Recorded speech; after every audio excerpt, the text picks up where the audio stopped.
Hola, vamos a ver la simulación de resistores, bobinas y capacitores a corriente alterna.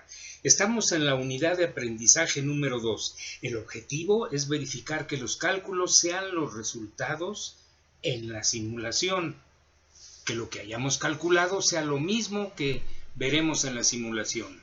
Debe coincidir. Bueno, lo que queremos comprobar en el simulador es que los voltajes y las corrientes a corriente alterna son los que esperamos en un resistor. Requerimos usar un generador de funciones y un osciloscopio. Bueno, estamos hablando de utilizar el Proteus. Para comprobar esto de lo que estamos hablando, tenemos que usar la ley de Ohm. La ley de Ohm, recuerdo, nos dice que la corriente es igual al voltaje sobre la resistencia. El voltaje en este caso es un voltaje de corriente alterna de 30 coseno de 2200 radianes por segundo. Tiene un desfasamiento de 10 grados y la R es de 100 ohms. La frecuencia, más bien la omega, si la frecuencia es de 2200 radianes por segundo. La I es igual al voltaje sobre la resistencia, es 30 coseno de la frecuencia más el desfasamiento sobre los 100 ohms, y esto nos da 0.3 coseno de lo que ya mencionamos. ¿De acuerdo? En este caso, por ser resistor y no afectar la fase entre voltaje y corriente, se puede hacer directamente la división. Bueno, como recordatorio, oye, ¿cómo convertir grados a radianes o al revés? Bueno, esta es la fórmula, es una regla de 3 y ya sabrás cómo utilizarla. Cuando quieras convertir de radianes a grados, bueno, ahí dice cómo hay que hacerle. ¿Estamos de acuerdo? Continuamos. Quizá lo utilicemos. Otro recordatorio, ¿cómo convertir hertz a radianes? O al revés. Bueno, un hertz es una vuelta por segundo y es igual a 2 pi radianes por segundo. Dicho de otra manera, un radián por segundo es 1 en 2 pi hertz, que definitivamente lo vamos a utilizar. Para poder simularlo en Proteus debemos decirle al generador la frecuencia en hertz. Entonces, como ya vimos que un radián sobre segundo es igual a 1 en 2 pi hertz, pues le ponemos de acuerdo a esta misma regla de 3 y tendremos 350.14 Hz. Esa es la frecuencia de la señal de voltaje que vamos a utilizar de acuerdo al problema que planteamos al principio. Estos son los valores del generador para simular el circuito con el resistor de 100 ohms. ¿Lo estamos viendo? Ahí dice la amplitud, 30 volts, la frecuencia y el desfasamiento en grados. ¿Estás de acuerdo? El circuito resistivo en corriente alterna nos dice que es 0.3 coseno de la frecuencia más el desfasamiento. ¿Cómo que no da la medición como la calculamos?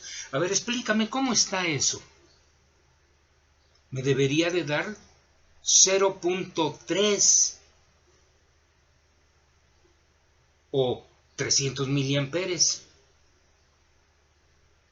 Bueno, te voy a decir la verdad, el medidor está haciendo bien las cosas. Yo quiero que tú me expliques por qué me da esa medición y no los 300 miliamperes que están pintados acá arriba. ¿Sales? Esa es tu chamba. Bueno, para bobinas y para capacitores las operaciones obedecen a las reglas de los números complejos. Te conviene recordar o buscar operaciones aritméticas de números complejos. Ya sabes dónde están. ¿Ya entendiste cómo se hacen las operaciones de suma, resta, multiplicación y división con números complejos? Oye, ¿te fue fácil? Vamos a convertir el voltaje de cosenoidal a polar. Para pasarlo a polar se toma el voltaje máximo. Se usan solo los grados.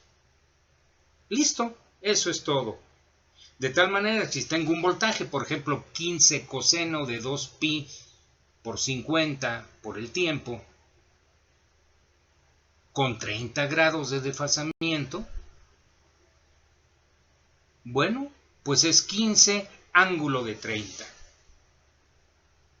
Eso es como se hace la conversión de cosenoidal a polar. Oye, ¿y de binomial a polar? Bueno, pues si tenemos un binomial donde z es igual a 4 más j3 en ohms, a forma polar, lo que hacemos es lo pintamos en unos ejes coordenados, ponemos 4 en la parte de abajo, que es la parte real, J3 hacia las Y's, y bueno, saco la hipotenusa, que es el valor real que va a tener esta señal, esta impedancia. Bueno, la hipotenusa al cuadrado es igual al cuadrado de la suma de los dos, a la suma de los cuadrados. Entonces la hipotenusa es igual a la raíz de 3 por 3 más 4 por 4, que son en su suma 25. Bueno, la hipotenusa mide 5. Entonces, esta señal, bueno, debo encontrar también el ángulo, ¿verdad? Bueno, el seno del ángulo alfa es el cateto opuesto sobre la hipotenusa, 3 sobre 5, 0.6. Entonces, para encontrar realmente los grados, debo hacer el inverso de seno, seno a la menos 1 de 0.6 y me da alfa, y son 36.87 grados. Sí queda claro esto, ¿verdad? Oye, la ley de Ohm a corriente alterna. Bueno, es más sencillo hacer divisiones de números complejos si están en notación polar. Si están en notación polar es más fácil hacer divisiones. Ok, habrá que usar entonces la notación polar. Aplicamos la ley de Ohm para tener la corriente. Ya obtuvimos entonces cuál era el voltaje y cuál era la impedancia. Recordemos que para dividir dos números complejos en notación polar los argumentos se dividen y los ángulos se restan. Fíjate que va a ser muy importante cuando tengamos una señal senoidal, por ejemplo, o de cualquier otro tipo, cómo la vamos a convertir, porque va a ser muy importante. Una tensión cosenoidal con signo positivo se puede convertir directamente en un fasor. Una tensión, un voltaje cosenoidal con signo positivo puede ser convertida directamente en un fasor. Por ejemplo, 30 coseno de omega t más 25 grados, que es el en volts, es 30, 25 grados, ángulo de 25 grados. Por ejemplo, 50 coseno de 1000, de 10.000 t, eso está en radianes, más 0 grados en voltaje, pues va a ser 50 ángulo de 0.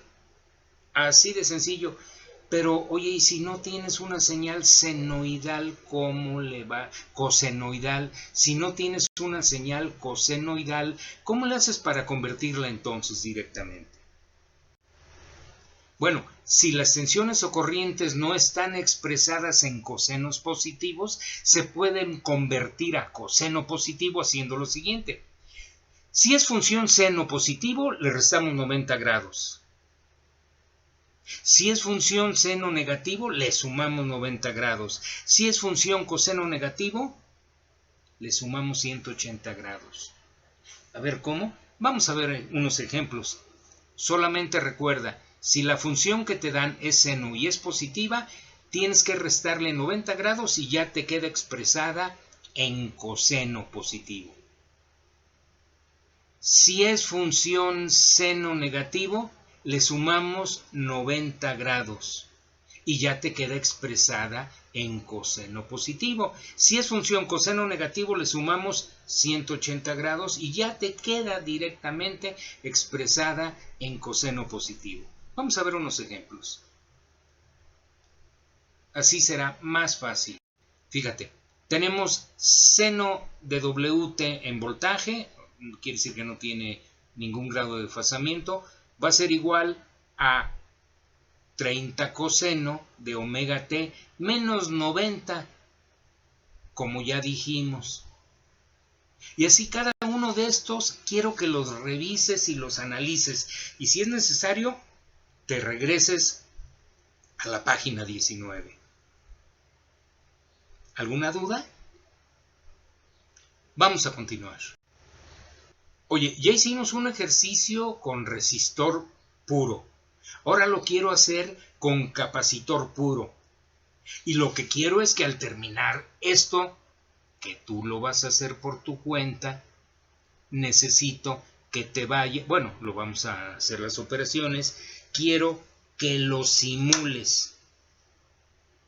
No necesito que me lo entregues, necesito que tú lo hagas y de ahí me digas si tienes alguna duda. Recordando la reactancia capacitiva, bueno, XC es igual a 1 en omega por C. Bueno, pues lo escribo, ya sabemos que son, de acuerdo a la transparencia anterior, tenemos que son 10.000 radianes sobre segundo por 0.50 microfaradios. Bueno, hacemos la operación y me queda que son 200 ohms. ¿De acuerdo? Aquí están los datos. Abajo.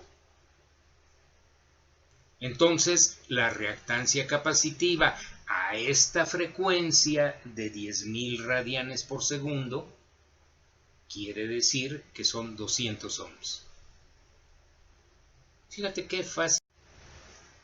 Bueno, estamos recordando, la impedancia Z en forma binómica va a ser, para el capacitor por supuesto, Z es igual a menos J, la reactancia capacitiva. Dijimos que eran 200 ohms, entonces ahí lo tenemos ya, pero también se puede representar en forma polar y va a ser la reactancia capacitiva, ángulo de menos 90 grados. Ya lo tenemos ahí, 200, ángulo de 90 grados, en ohms por supuesto. Todos estos son datos que necesitamos. Bueno, aplicamos la ley de Ohm para tener la corriente. Recordemos que para dividir dos números complejos en notación polar, los argumentos se dividen y los ángulos se restan. ¿De acuerdo? De tal manera que va a ser 50 sobre 200 y 0 menos 90. ¿Por qué menos 90? Pues porque el ángulo es de menos 90 y los debes restar. El de arriba debes restarle el de abajo. Bueno, el resultado va a ser 0.25 en amperes, por supuesto, ángulo de más 90 grados. Ok, la impedancia en forma binómica va a ser Z es igual a J por XL. En forma polar va a ser Z es igual a XL, que es la reactancia inductiva, ángulo de 90 grados. Y vamos a estar hablando exactamente de lo mismo. Queremos encontrar el valor de la corriente que circula por este circuito. La bobina vale 60 milihenrios. Hacemos las operaciones y obtenemos que son 600 ohms. Qué fácil, ¿no? Recordamos cuál es la impedancia en forma binómica, en forma polar. Hacemos las divisiones y ya acabamos. Recordemos que para dividir dos números complejos en notación polar, los argumentos se dividen y los ángulos se restan. Así como está 50 entre 600 y 0 menos el más 90. Entonces nos queda 0.083 amperes, o sea, 83 miliamperes, ángulo de 90 grados. Oye, ¿qué hubo de nuevo para ti? ¿Crees que esto tenga aplicación en la industria? Bueno, necesito que me digas, ¿ganaste algo hoy? ¿Te llevas algo a casa? Muchas gracias.